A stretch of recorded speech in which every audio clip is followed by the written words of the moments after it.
there's a lot of podcasts out there that talk about a number of different subjects, and I'm no stranger to doing podcasts or attempting to do podcasts, as some of you may have been like, oh, hey, we're doing a podcast about this, we're doing a podcast about that, and generally not going anywhere. And considering that I actually have two podcasts right now, we have Two Fat Guys at the Movies, which is kind of on a hiatus, mainly because I haven't figured out a real format for it yet. And I feel like most of the episodes are just kind of us rambling, and the audio quality, for the most part, sucks. So that's kind of the main reason why I've held back on doing that one. Whereas podcasts like this, I have a little bit more control over the audio. I can focus more on it and stuff like that. But today's episode, this is kind of big of a weird episode. So we are on episode 5, and it's like a cold start because I'm refocusing what this podcast is. Initially, the idea for the Majin cast was supposed to be me and a couple of friends, and we would sit around a table and we would just shoot the bridge when it came to like nerd stuff, what we were into, was there anything cool we got this week, movies that we wanted to see or we did see, TV shows, games, just kind of like 3 to 4 guys sitting around a table and just shooting the shit for an hour or two. That was my initial plan when I started the Majin cast. Unfortunately, trying to find people that were interested in wanting to do anything like that was kind of hard to do. I did do a couple of episodes, I think like 3 episodes with Virgo, who is, and those of you Vito, I said Virgo. Those of you who may not know, he is a Dragon Ball fanfiction writer,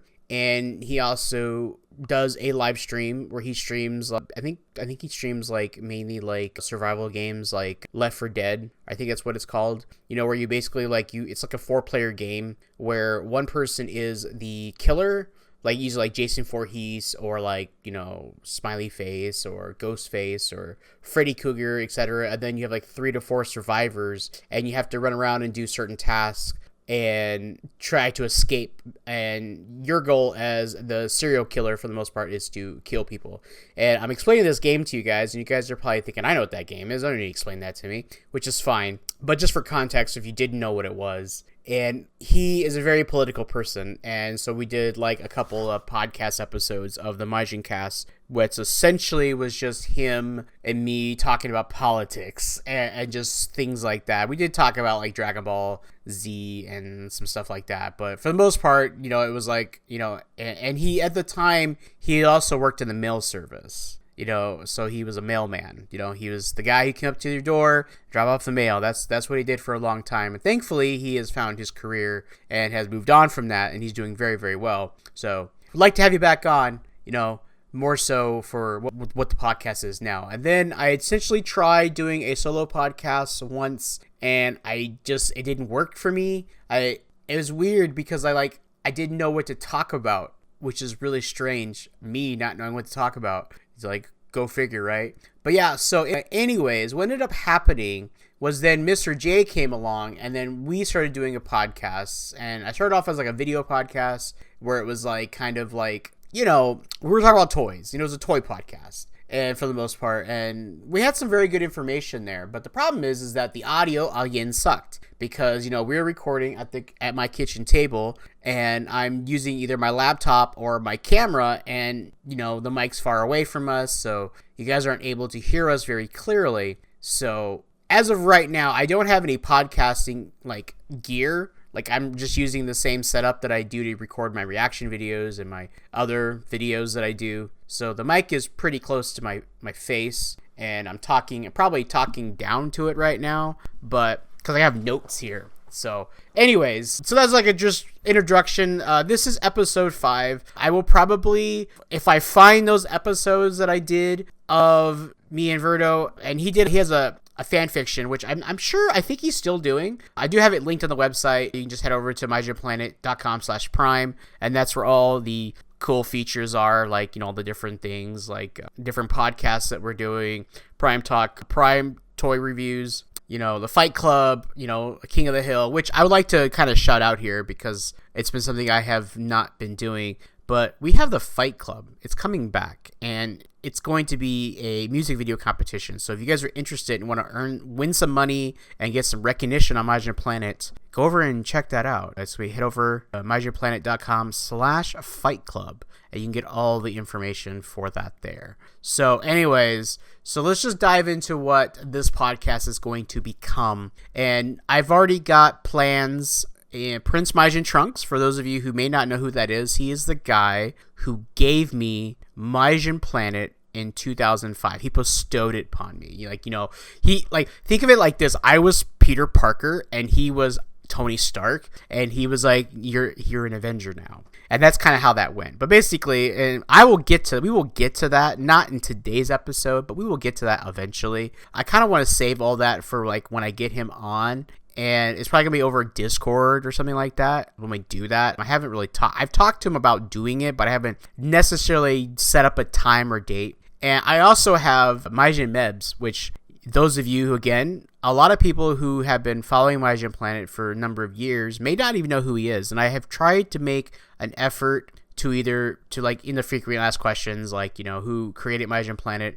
He created it. Like, there's nothing that I can ever do or say, or would actually do or say, to take that away from him, because he did create the site. He created the name. He created the atmosphere and the feeling that it was in the early 2000s, late 90s. Whereas MajinPlanet today is probably a completely different beast. And I have actually not directly spoken with him, but I have exchanged emails and we have exchanged text messages. And he has a podcast that's mainly focused on AI, like how AI can help you improve your workflow with like design work. Because that's what he does now. He's a designer. He's worked for some major brands. And I'm not going to get into that. I'll let him talk about that when I eventually get him on the podcast. And then eventually I want to do a roundtable with all three of us and kind of just do like a MajinPlanet like thing. And that's, if you haven't figured it out yet, this podcast is going to be about the website. It's going to be about MajinPlanet itself. And I came to this realization while doing some work and trying to figure out what I wanted to do with this podcast, whether I was going to just drop it because I love the name. The MajinCast sounded so cool. And I realized that I have been doing Prime Talk now for over 2 years now. We've like 67, 75 some episodes that I've done. Plus I've done some bonus episodes, which are only available on the website and stuff like that. And then some uncut audio versions that I did that, I just put up on YouTube as like, a membership. And I think I have on MajinPlanet as well, eventually at some point too. But the idea behind that was to just like, hey, this is a cool toy that I'm interested in buying.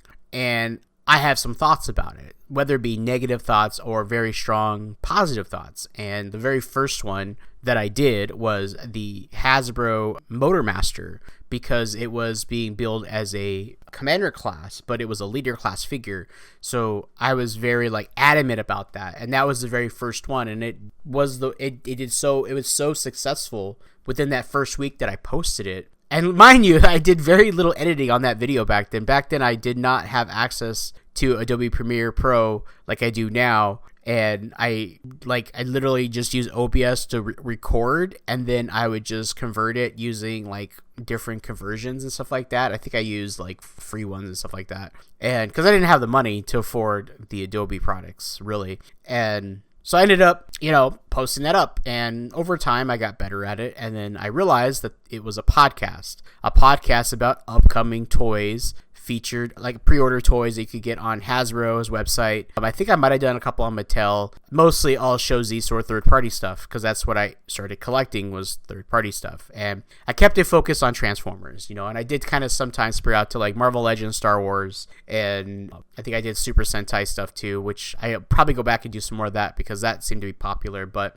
I digress. I want to take us all the way back. We're going to go all the way back to the beginning, which is 1996. And for some of you were probably weren't even born in 1996. So we're going all the way back to the modem dial-up days, the AOL days, and the days of websites being one single page that scrolled infinitely without any clicks or anything like that, because nobody of us knew how to break things into pages, and it was very inconvenient, and it was just easier to load it all onto one page than it was to try to make people click and load to another page, because the load time was just so slow. So what I wanted to do today, and what we're going to be going forward, we're going to be talking about my journey through the time of the websites that I owned, why I owned them, and some thoughts I had behind them. And as we go on with this journey throughout the series of episodes that I'll be doing, we'll bring on guests. If you're listening to this and you go, hey, I was a part of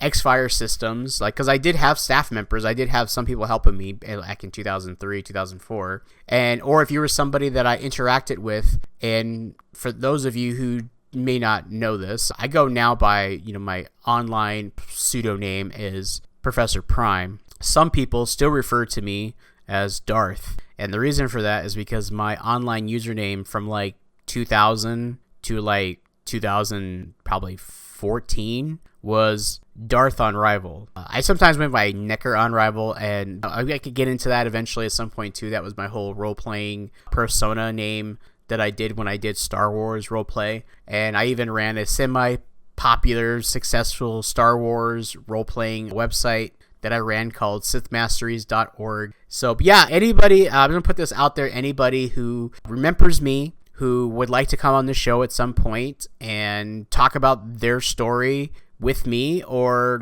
their interactions with me and their perception, their side of things, that would be interesting. I would most definitely be down for that. And if you're interested, you can just head over to MajinPlanet.com/contacts and just fill out the form, send me an email contact there, or you can email directly at MajinPlanet.com. And right at the bottom is my email address, which you can get it there. I can also say it here, webmaster@MajinPlanet.com. You can get that. So yeah, guys, so let's dive into it, and we're going to talk about today's episode. We're going to talk about my beginning journey of opening up my first homepage. This was the blogs were not a thing. There was no YouTube. The internet was very, very young.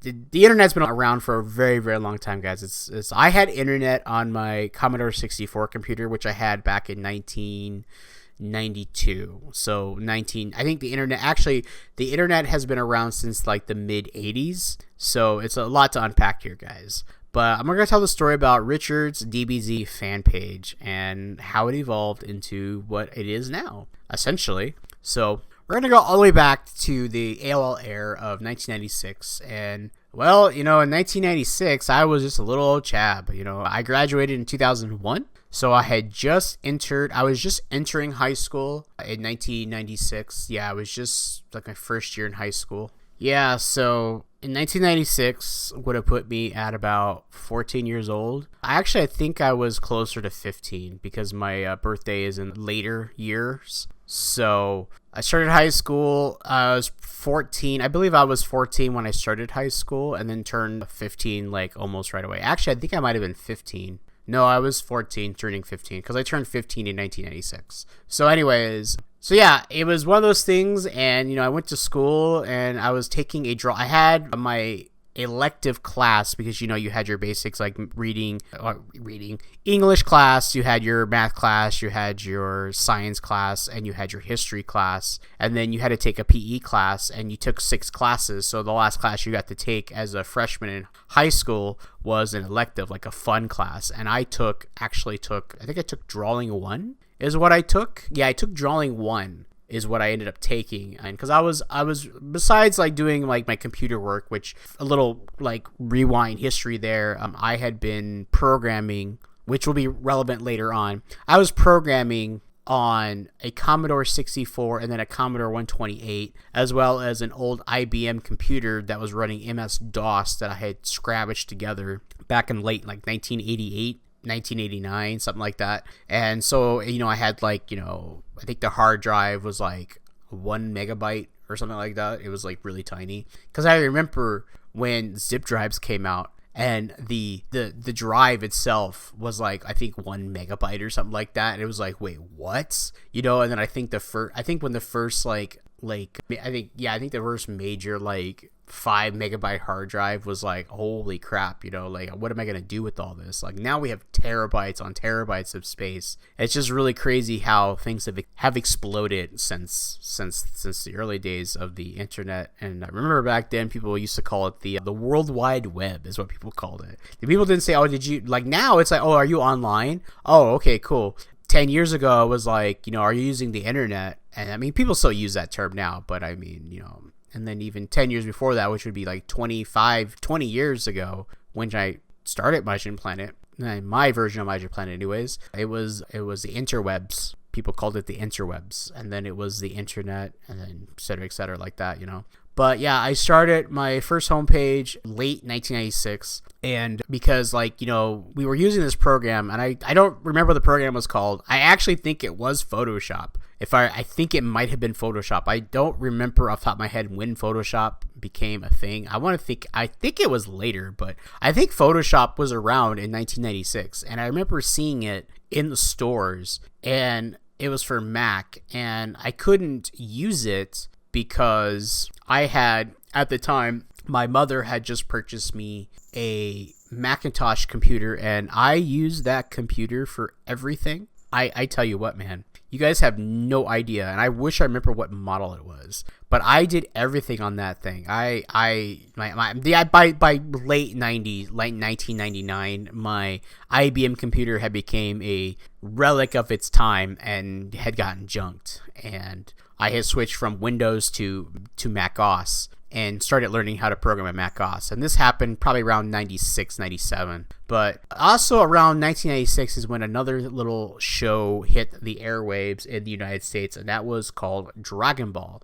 And you're probably expecting me to say Dragon Ball Z, which is true. Dragon Ball Z also did start in 1996 in America. But my first experience was watching Dragon Ball on some random network. I don't remember what network it was. I think it was ABC, maybe. Maybe it might have been Cartoon Network. I don't remember, but it was on like at 4:00 in the morning, and it was those old original like Ocean dub, like heavily edited episodes. And I was like, that's really cool. And I was like, well, this is kind of a fun little goofy show. And I caught a couple episodes here and there until it got pulled off the air. And I want to say it was in the fall of 1996 when Toonami started. Yeah, I don't remember off the top of my head. Maybe someone can clarify that for me. But anyways, I remember going to, there used to be this store in town, and for context, this was Las Vegas, by the way. I was born and raised and grew up in Las Vegas. And I remember going, and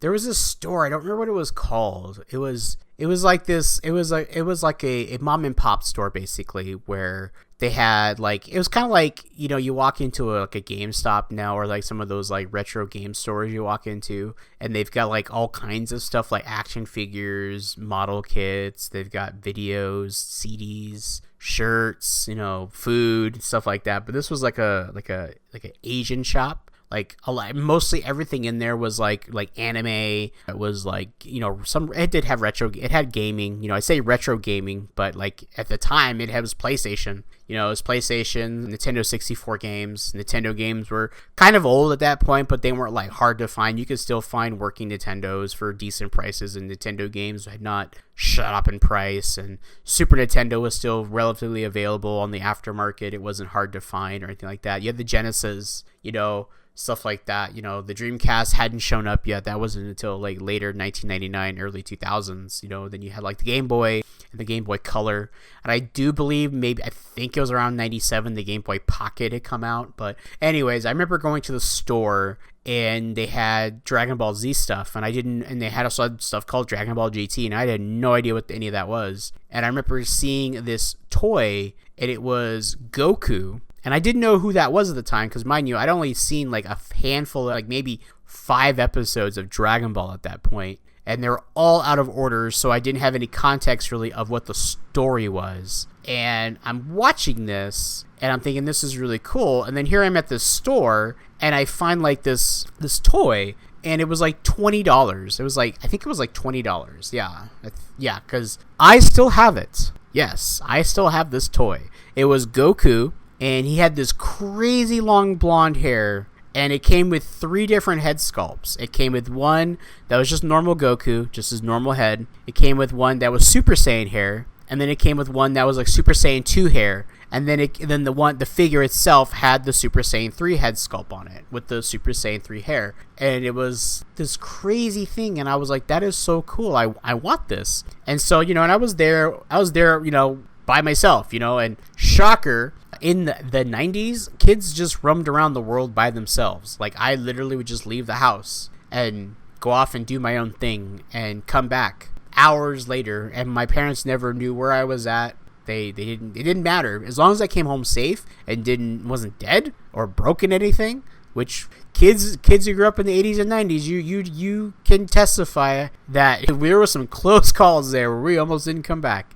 But yeah, so anyways, I was like, I had my allowance was like, I think $15-20 at the time, and and that was mostly just for school lunches really. And I had like $10, and I went to my mom. It's like, hey mom, do you think I could have an advance of my allowance? And she goes, yeah, I suppose so. You've been good. You've already done most of your work for the week. You haven't bugged me. Your room's somewhat clean. You do take out the trash, and you do feed the dogs. That's all I was really asked to do. And I was nice to my brother. That was one of my chores, to be nice to my brother. Me and my brother, we had a love-hate relationship, and maybe one day I will get him on this podcast, maybe, and he can just talk about his life and stuff with Dragon Ball and things like that. And he actually was part of the website as well at one point too. He was the King of Kings is what his username was, and he still uses that to this day, which I find kind of endearing and kind of sweet that he still used that. Because if I remember correctly, and he'll probably correct me on this, I'm pretty sure I gave him that nickname. Like, we were trying to figure out a nickname,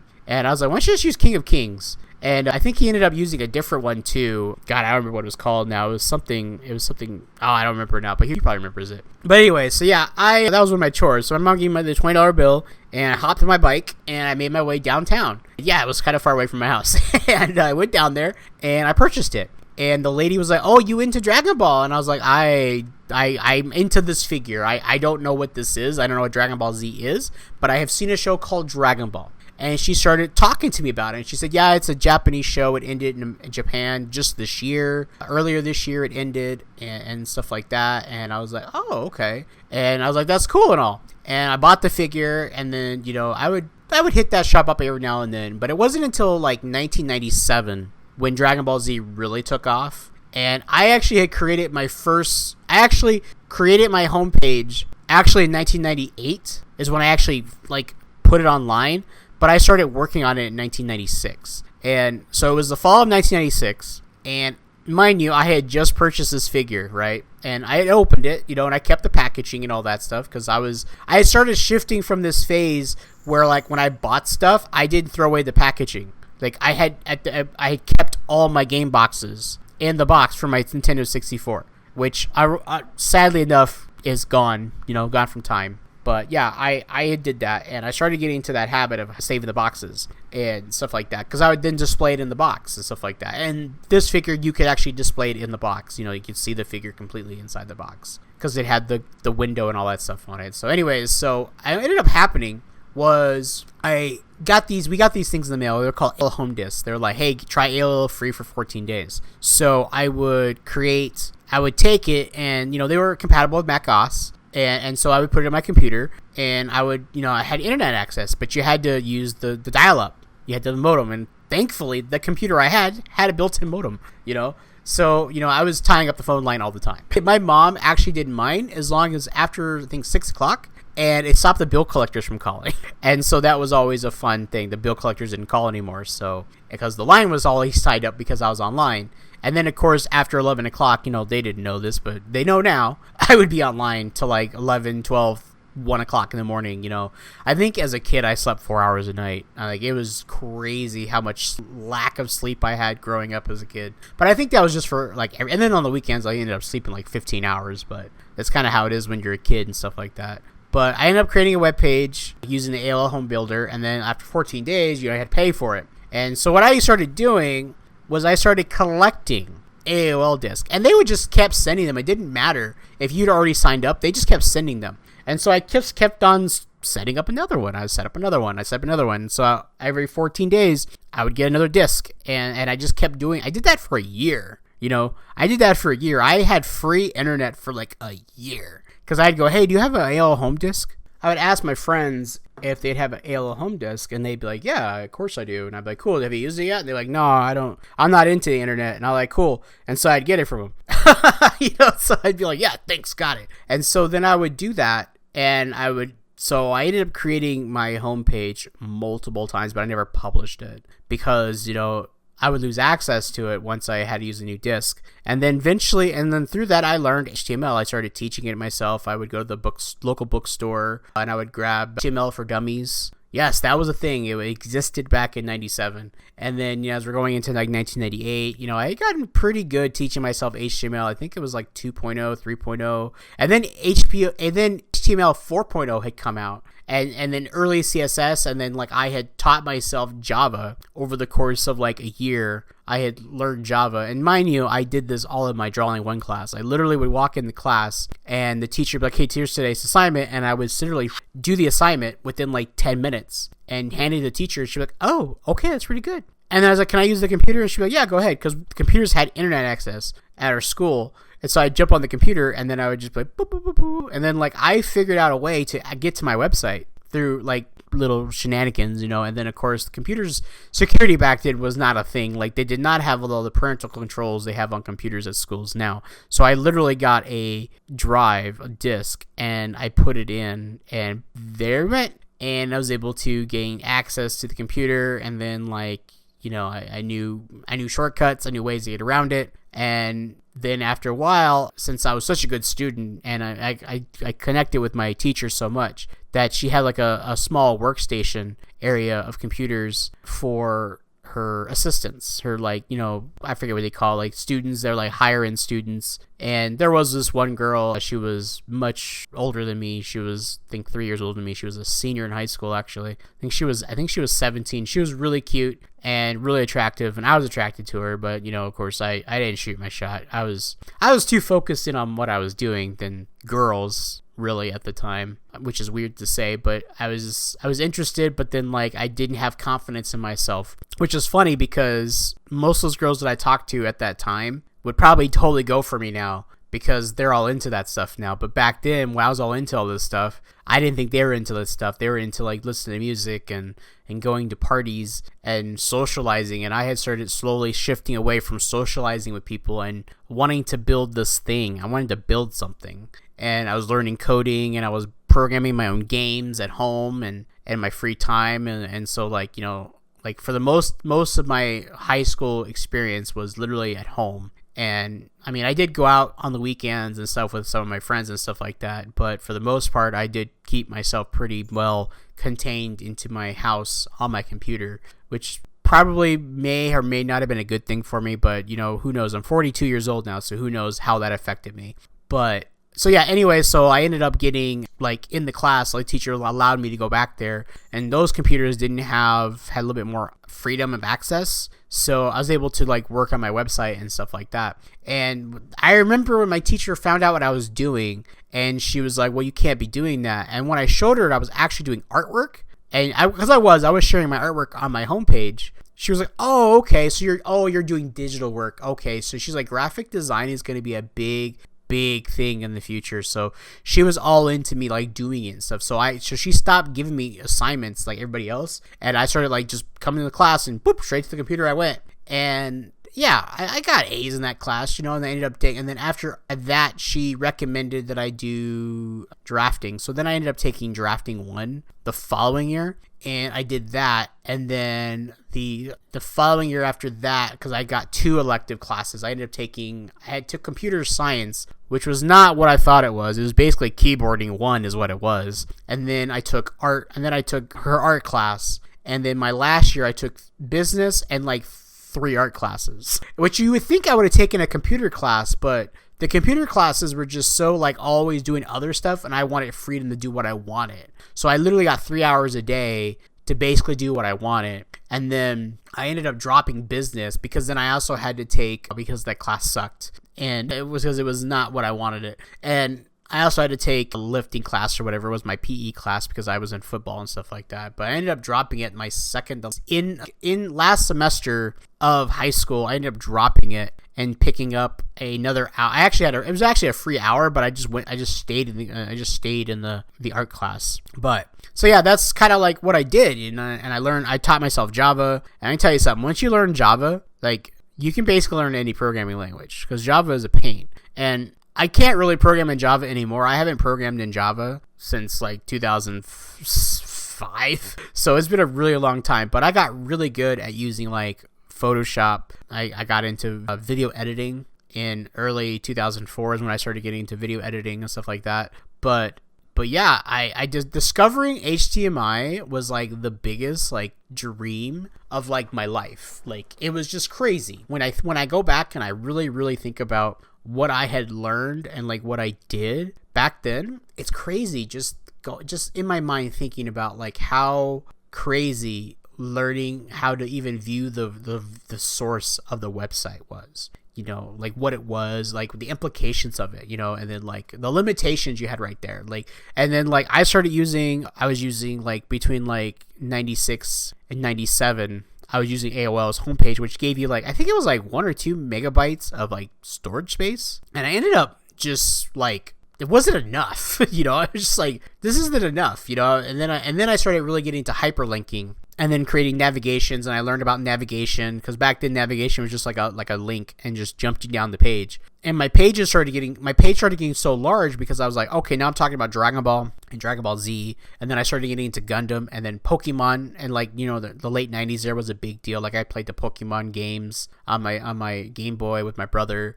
So it was like a huge deal to me and stuff like that. So it was like a really crazy thing to do. And so as a result of all that, I ended up, you know, just going ham on it, like with the details, like favorite Pokemon, like, you know, image galleries, you know, GIFs, you know, all that kind of crazy stuff like that. And so I had to find different hosting. And so I moved off of that and I moved over to GeoCities and AngelFire.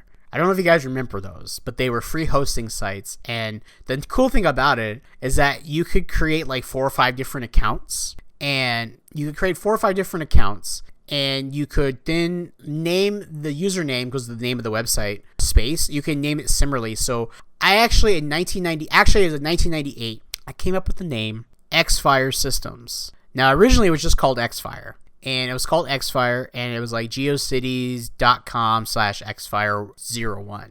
And then it was like, and then like I was like, okay, so I created. So what I ended up doing was I created one homepage. Like, one was like for just Xfire, and that was like the homepage and all the pages. But then all the media I had a separate account which was Xfire images, and it was literally just like it was just the gallery link, and it had all the images for the entire site, and I would just interlink them. And then I did another one for like some other stuff that I was doing, like artwork and like stuff like that. And then I got into like, I would go to the library, scan my artwork in, and uploaded it. And then it was in 98 when, of course, Dragon Ball Z was becoming a big thing. And I remember going to the same store, and I was much older, and, you know, I had a bit more money in my pocket. And because I also started like making video games on my computer, and I was selling the disc. And it was a Power Rangers game, you know. It was I forget what it was called now, but it was a Power Rangers game. It was basically it was a very simple game where you basically it was like a thing loaded up, and you say you welcome which Power Ranger you want to be,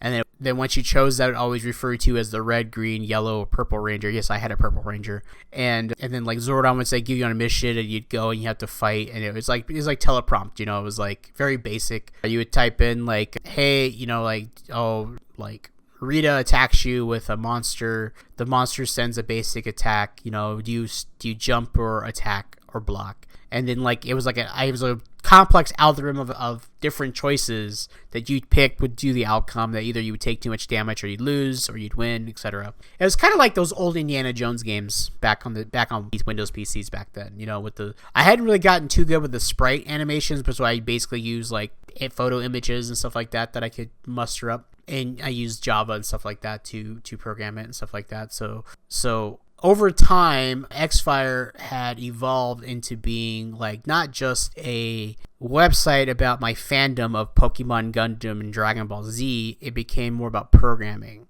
so I had a whole section about programming, and then I ended up meeting a lot of different people through AOL AIM chat, which was AOL's instant messenger at the time, and people like learning how to program. And I actually, funny enough, I ended up meeting this person who was actually in college, I believe, and I think she was like 22, 23, and we talked all the time. And mind you, I was 17 at the time. Nowadays, that'd be like a huge red flag, and like there'd be like a police involved, but like there was nothing like ever sexual or anything like that. It was just always just, actually, if I remember correctly, I don't think I knew it was a woman until like 2003.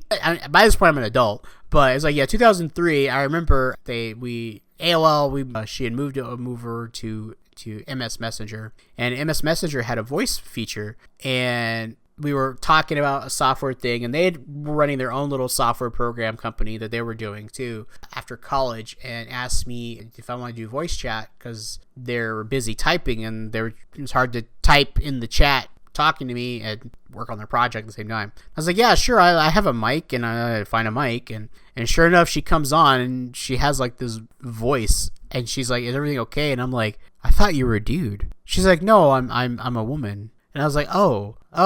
And then she was like, and then that was when she was like, wait, and I never mentioned I was in high school. I just mentioned that I was doing work. And then when I told her that I was like, I think I was like 20 at the time, and she's like, wait, you're 20? I was like, yeah. So she was like, oh, so you were 17 when I was talking to you? And I was like, well, yeah. She was like, oh, interesting. And I was just like, yeah, interesting, and it's just kind of, and then ended up losing track of this person over time, because I think they got busy. I think she got married. I think she ended up getting a boyfriend, and so like, that kind of took away some of her free time and stuff like that. So, but she did help me a lot with like figuring out the identity that I wanted the website to be, and I do owe a gratitude. I wish I remember her username.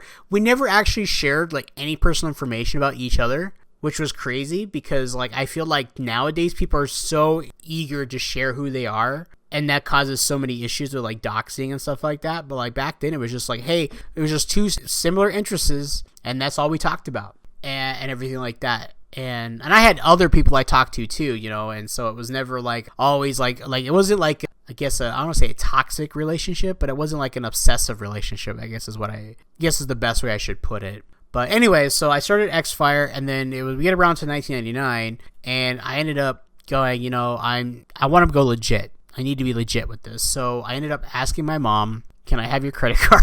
And she goes, why do you want a credit card? And I said, because I want to start a website. And I already have a website, and she already knew about it. She already knew what I was working on, doing stuff like that. And so I typed in, and it was through Dell Host, and everything like that. So it was a legit company.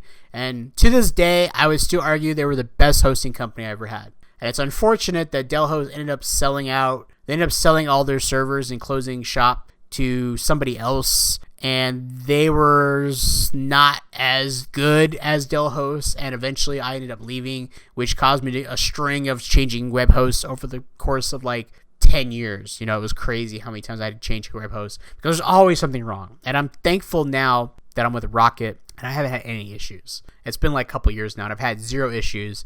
Granted, I spend almost $100 a month now, but I was also trying to be really cheap back then too. Like I literally wanted to spend like $5 a month. Like that's all I want to spend, So yeah, I was, yeah.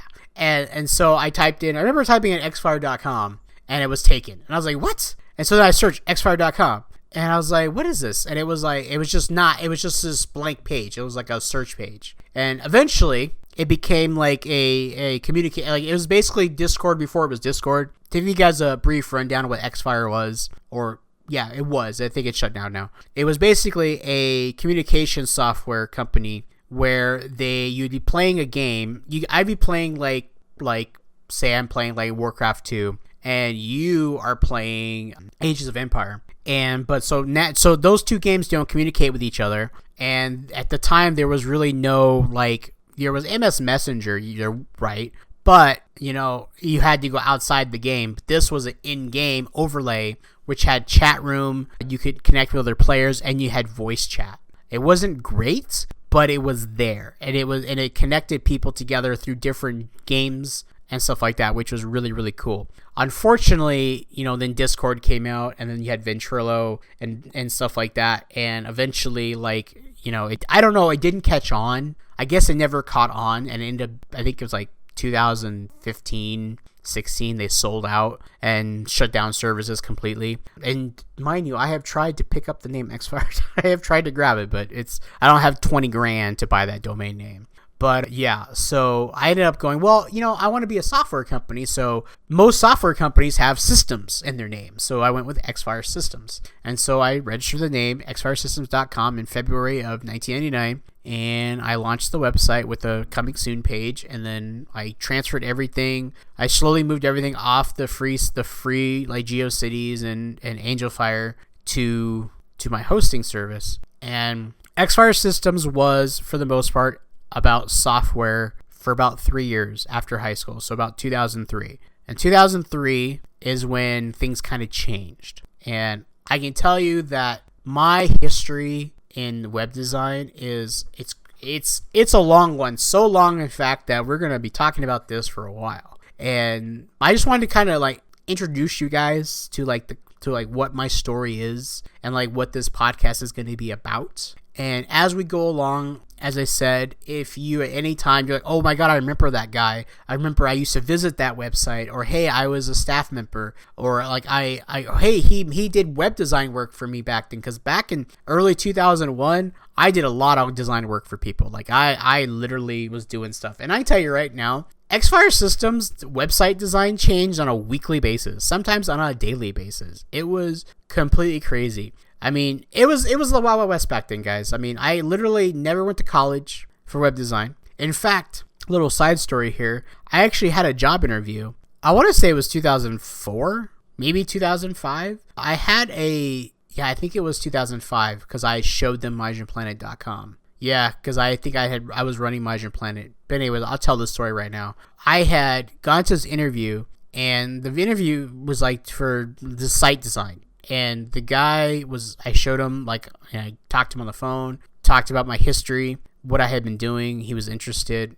He was like, can you be here in 15 minutes? Now, mind you, it was across town. It was an hour away from me. I somehow got there. Now, mind you, I didn't have a car because you're living in Las Vegas. I didn't need a car. Like, the public transportation system was amazing. Like, I had a yearly bus pass. Anywhere and anything I needed to get to, I could walk to. So there was no reason for me to have a car or to have that expense. And plus, if I needed a ride, like I really, really needed to ride somewhere, my mom or dad could take me. I just had to wait until they were home. And not that I couldn't drive. Like I'd had my learner's permit for a while. I just opted not to drive and not get my driver's license. So I just had a state ID. And I got down to the interview, and the interview went great. And the guy wanted to give me the job, but the fact that I didn't have a car bothered him because the idea was like, because it was supposed to be like one of those things I'd be on call because like if something broke or went down, I'd have to get there like ASAP, and like if my mom wasn't home or something like that. And I was like, well, I mean, she got me here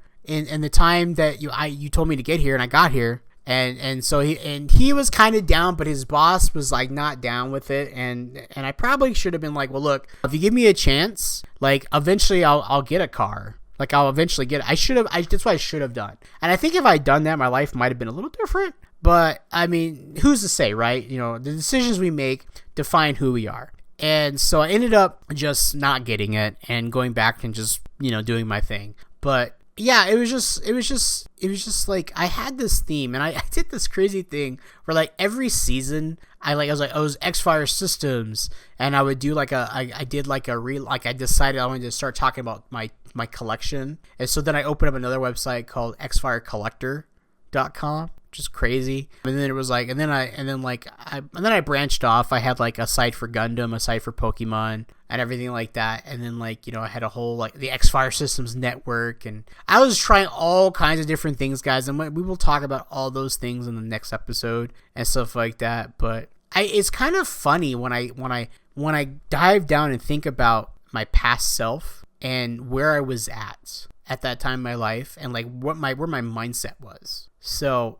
it's just crazy to think about, and we'll dive into all that in the next episode when we get into we're going to dive into like the early 2000s and where things are. And it's like, ironically enough, I started my official website, like the .com. Like I purchased xfiresystems.com in 1999 in February, And Majin Mebs opened up the doors to MajinPlanet in December of 1999, which is crazy to think about. The difference is, I would say the biggest difference is that I actually even though I had a homepage and all that stuff, but official start was 99. I actually started with the .com. I straight went to the domain name. I had the hosting. I don't think they actually bought the domain name MajinPlanet.net, because that's what the domain name was back then. I don't think until 2003. Don't quote me on that. And I'm sure when we get to 2003, if I have a chance to, because I really want to get like either Majin Mebs or Majin Trunks on to kind of go over that